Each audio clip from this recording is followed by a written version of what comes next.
రాష్ట్రంలో BRS BJP పార్టీలు కుమ్మక్కయ్యాయన్నారు ప్రభుత్వ విప్ ఆది శ్రీనివాస్. తాజాగా జరిగిన 2 మున్సిపల్ చైర్మన్ ఎన్నికల ఫలితాలే ఇందుకు నిదర్శనమన్నారు. 2 పార్టీలు కలిసి చైర్మన్ పదవి, వైస్ చైర్మన్ పదవి పంచుకున్నాయన్నారు ఆయన. ఇబ్రహీంపట్నంలో 2 పార్టీల్లో చైర్మన్, వైస్ చైర్మన్ పదవులు పంచుకున్నాయని, ఈ రోజు జరిగిన ఖానాపూర్ మున్సిపల్ చైర్మన్ ఎన్నికల్లో కూడా బీఆర్ఎస్ బీజేపీ దోస్తీ బయటపడిందని ఆరోపించారు ఆయన.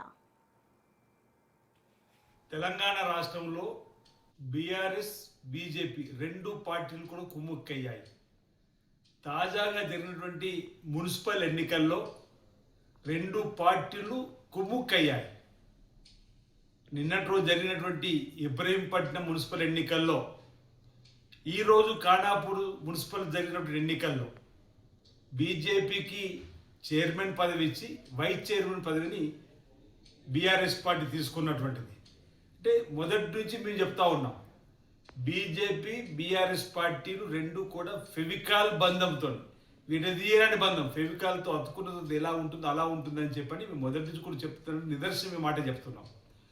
ఈరోజు బీజేపీ రాష్ట్ర అధ్యక్షుడు రామచంద్రరావు గారు మాకు ఏ పార్టీతో పొత్తుండదని చెప్పిన మాట ఓవైపు చెప్తున్నాడు. మరి ఈ అంశం వారి దృష్టికి రాలేదా, ఈ విషయం వారికి తెలదా అని అంటున్నాం. ఈరోజు ప్రజాస్వామ్య గెలుపంటూ మాటలు దాటవేసే ప్రయత్నిస్తున్న కేటీఆర్ గారు ఈ పరిణామాలపైన కిమ్మనుకుంటూ ఎందుకు ఉంటున్నాడనేది కూడా చెప్పాలి. అంటే లోపల 2 పార్టీలు ఒకటే అని చెప్పని ఈ మున్సిపల్ ఎన్నికల ద్వారా తెలిసినటువంటి సందర్భాన్ని గుర్తు చేస్తూ, గతంలో కలిసే ఉన్నాయి బీఆర్ఎస్ బీజేపీ, ఇప్పుడు కలిసే ఉన్నాయి, భవిష్యత్తులో కూడా 2 పార్టీలు కలిసే ఉంటుందని చెప్పడానికి నిదర్శనంగా ఈ ఎన్నికలు. ఇప్పుడు దీనికి సమాధానం ఈరోజు బీజేపీ రాష్ట్ర అధ్యక్షుడు రామచంద్రరావు గారు ప్రజలకు సమాధానం చెప్పాలి. కేటీఆర్ గారు ప్రజాస్వామ్య విలువలంటూ ఈరోజు కిమ్మనకుంటూ ఉన్నటువంటి కేటీఆర్ కూడా ప్రజలకు సమాధానం చెప్పాల్సిన అవసరం ఉంది. ఏదేమైనా బీజేపీ బీఆర్ఎస్ ఒకటే అని ఈ తాజాగా మున్సిపల్ ఎన్నికల ద్వారా విదితమైన అంశాన్ని ప్రజలు గమనించాలని చెప్పి సందర్భంగా